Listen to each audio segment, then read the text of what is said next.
All right, Eddie, how did you start your career in marketing and what led you to specialize in the beverage industry?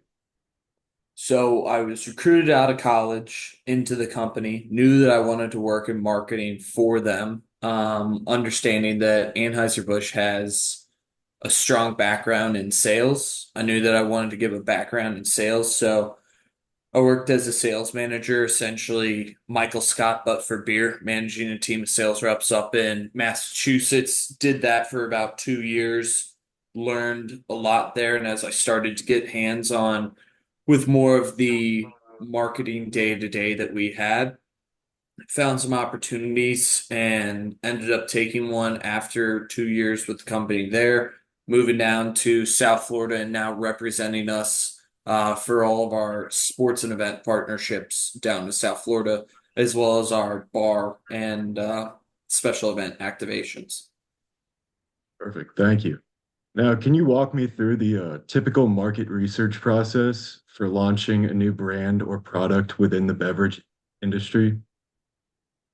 For the most part, launching a brand takes years, if not longer, and it is based solely in market research that we see through data analytics, as we have groups that do that, as do most CPG companies. I would say that the most easily realized instance of us launching a brand is actually Natural Light Seltzer, which we launched back in 2019, I believe. The process from ideation to getting cans on shelves was, I believe, about 60 days, because at that point, the research showed how quickly seltzers were developing through the market, and these were malt-based seltzers. We had experience with malt-based varietals of beers with the Natter Days and other things that we had done at the start of that year. And so, as the formula was pretty easily transferable, there were some beer companies diving into that, and we saw a great alignment between the natural light drinker and somebody who would be amenable to drinking a seltzer as well. And so it was ideation, from ideation into formula testing, working with consumers to develop research on what flavors would be best. And then it went into graphic designs, can design, and then launching it into the marketplace. And then from there, figuring out how to position it. Great. Next, what role does data analytics play in your marketing decision-making process? I know you briefly went into that with the last question, but do you have anything more to add on that? As we continue to get across the CPG industry as a whole, as we continue to get more and more access to new sources for data and therefore analytics, it continues to overtake former methods for what we do in the market. Being able to look at a screen and understand where trends are, not only drilling in by just regions or states or countries, but drilling into specific zip codes and being able to break it into demographics, we can understand what package sizes are going to be better, whether it's cans, bottles, etc., is going to be better. We can guess what the demographic is going to be, looking at that, figure out whether they're going to trend more into like a light lager or an IPA or anything like that. So it has helped us in developing products for sure, but more so, it has really helped in providing us with better tools to develop our strategy for when we go to market, understanding where to find our consumer and how to grow these brands. All right, and then what strategies does Anheuser-Busch use to market its products responsibly, given the nature of alcoholic beverages? It's a tough question because you have beers, and the span of beers, there's over 300 different styles of beer. And with that, you're going to have a slightly different consumer for each. Then there's seltzers, then there's hard alcohol brands. So there's no the question is, what strategies do we use, correct? Yes. There's no one strategy that we look to for it. I would say there's a structure, and the structure is fairly consistent, which is consumer research, analyzing data to figure out trends in the market, and then working with our local wholesalers. And so there's a three-tier system where it goes from Anheuser-Busch making the products, selling them to our wholesalers and distributors, and then our wholesalers and distributors selling them to grocery stores, liquor stores, bars, restaurants, etc., any place where a person can go and purchase them.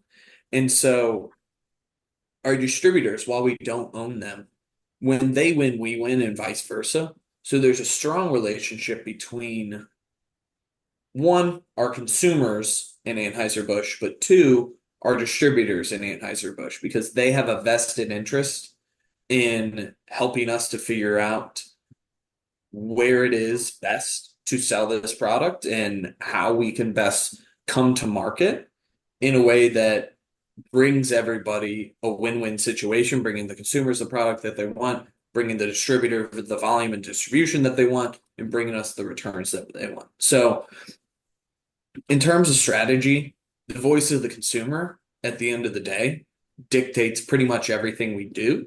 It's just how are we going to get that? And it's through data analytics, consumer research, and then also working with our distributors.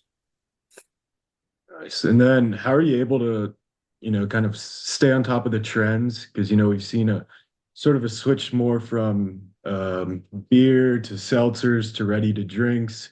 There's obviously always going to be that core group of people that'll drink the Budweiser, drink the Bud Light and all that. But what about the younger generation that prefers more of the ready to drink cocktails and seltzers? We went out and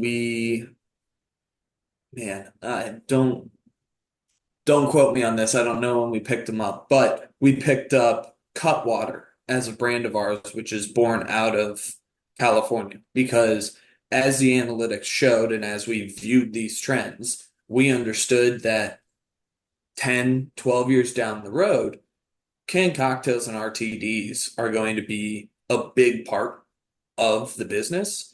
And that's through our consumer research, again, working with distributors, and then also seeing that slight downtick in beer and a sharp rise, not to something that's catching beer, but it's those micro trends that our data analytics team is able to look at and understand. And seeing those and being able to adapt and find somebody to partner with who is the most award-winning canned cocktail in the world and still remains that and continues to put an incredible gap on everybody else in competition. It is again kind of those pieces I talked about when it comes to strategy or launching a product that allow us to move with the trends. And that again comes to our team, which is designed to work not only with the consumers and the distributors, but also with our advertising agencies, our marketing agencies, and then also do independent analytics to bring those findings to us in meetings so that we can plan not just a month away, but we can plan 5 to 10 years in the future, place bets on where those trends are going to take us, and then prepare for them now so that when we get to the point, we're not trying to turn around a product every 60 days in order to catch the trend. We want to be driving those trends. Mhm. And then finally, what advice would you give to somebody who desires to pursue a career in marketing? Network early, network often. Um, Spend time in your classes, make sure that you know the content, but spend time with your professors because there's a great chance that they have a background in marketing as well and can tell you a lot about the industry. And then marketing people are inherently salespeople as well. They like talking about themselves and they like talking about their jobs. And the way that you can get to understand the industry is to make sure that you spend time with those people, learn from them, keep those contacts. And as you see people coming to speak to your class, speak to your college, come to the career fair, whatever it might be, make those connections and continue to check in with them. Not every month, but every, twice a year or something like that, doing that will not only allow you to build contacts within the marketing world, but it will allow you to understand the different segments of marketing as you encounter different people within marketing. And it'll allow you to see what direction you want to go in. Because when you get into marketing, yes, it's a field, but there's probably 10 to 12 subsections in there that after you start your time in that area, you can begin to specialize. Perfect. Thank you. No problem.